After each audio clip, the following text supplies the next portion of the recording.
Bismillahirrahmanirrahim. Assalamualaikum warahmatullahi wabarakatuh. Salam sejahtera untuk kita semua. Kembali lagi kita lanjutkan video pembelajaran Lean Six Sigma bersama saya Aheri Iswanto. Hari ini kita akan bahas sesi yang kedua untuk mata kuliah Lean Six Sigma.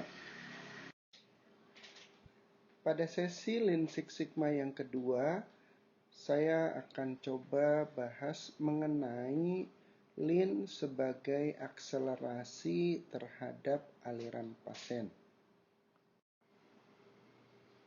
Dalam Lean Six Sigma, kita kenal dengan istilah the fast eat the slow. Artinya, yang cepat akan memakan yang lambat. Di rumah sakit, kita sering temukan hal-hal yang sangat lambat dalam pelayanannya. Contohnya, bagaimana caranya sign in? Kenapa sih tidak menggunakan magnetik saja? Lalu, bagaimana proses pendaftaran? Padahal sudah ada komputer on wheel. Lalu, fotokopi juga banyak sekali dilakukan. Bagaimana triase? Bagaimana dokter dalam mendiagnosa pasien? Lalu bagaimana juga pengiriman laboratorium, ronsen, dan lain sebagainya. Lalu ini juga menjadi hal yang membuat lama dan tentunya kita harus cari solusinya. Syukur alhamdulillah bahwa Lean Six Sigma sudah punya solusi untuk mengatasi kelambanan-kelambanan ini. Pada layanan kesehatan, baik di Indonesia maupun di luar, ada skor penting dan ini menjadi indikator terhadap layanan yang ada. Di antaranya adalah door to doctor. Artinya di sini setelah pasien masuk, buka pintu, berapa menit bertemu dengan dokter. Idealnya kurang dari 30 menit. Lalu lama hari rawat. Lama hari rawat itu diputuskan kurang dari 1 jam. Lalu emergensi ke rawat inap. Apakah bisa proses itu dilakukan kurang dari 30 menit? Lalu lama hari rawat biasanya antara 2-3 hari setelah didiagnosis. Lalu juga pasien transfer. Pasien transfer itu baik pulang maupun pindah rawat harusnya bisa diselesaikan kurang dari 60 menit. Berikut ini ada beberapa aturan yang berlaku dalam hal kecepatan. Aturan yang pertama disebut 357.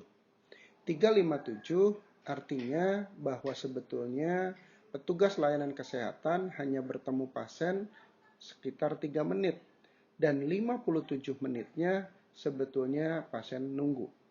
Artinya dalam 1 jam pasien hanya bertemu 3 menit dengan petugas kesehatan dan 57 menitnya sebetulnya untuk menunggu. Aturan yang kedua disebut dengan 15-2-20. Aturan ini sebetulnya kalau kita mereduksi waktu 15 menit saja per jam, maka akan dapat meningkatkan produktivitas 2 kali lipat dan akibatnya menghasilkan penghematan sebesar 20%. Ini berlaku di semua layanan yang ada di rumah sakit. Aturan yang ketiga disebut dengan 3x2.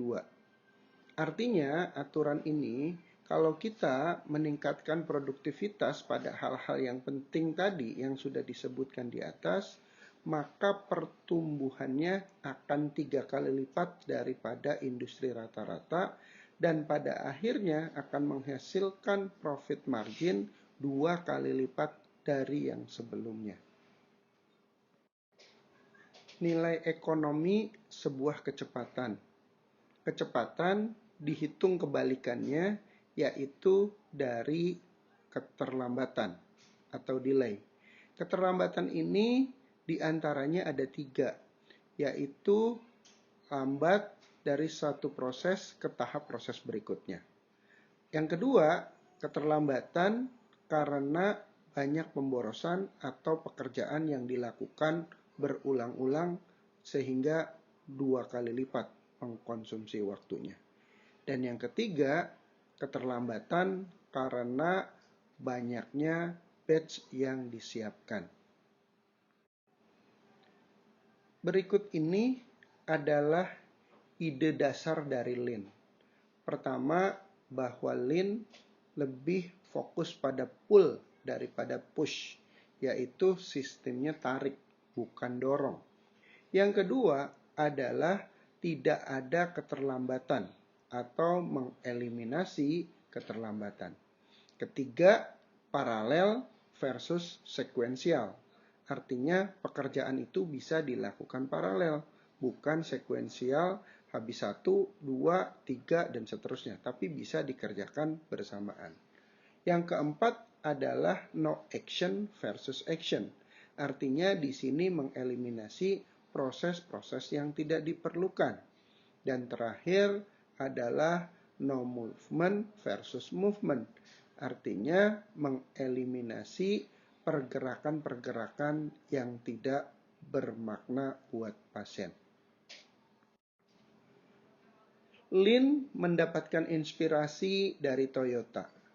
Dan Toyota punya 5 aturan penting. Yang pertama, bahwa setiap tahap proses itu harus benar-benar selesai, komplit. Yang kedua, jangan bekerja setengah-setengah. Contohnya juga terhadap pasien. Yang ketiga, bahwa setiap tahapan berikutnya itu harus benar-benar komplit pada saat operan atau hand off. Yang keempat, setiap tahap itu diperkirakan waktunya sehingga waktu bisa kita perhitungkan. Dan yang kelima, kita hindari adanya masalah di setiap tahap yang ada, yaitu dengan menggunakan root causes analysis atau analisis akar masalah untuk mengeliminasi masalah-masalah yang terjadi. Pola pikir Lean.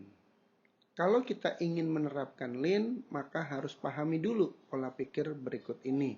Yang pertama adalah prioritasnya ke pasien. Jadi apapun yang dilakukan hanya untuk kebutuhan pasien. Yang kedua adalah kadang-kadang kita sangat sibuk tapi tidak tahu apa sebetulnya yang diperlukan oleh pasien. Yang ketiga, gunakan small inventory atau pada level-level yang kecil sehingga bisa dikerjakan paralel.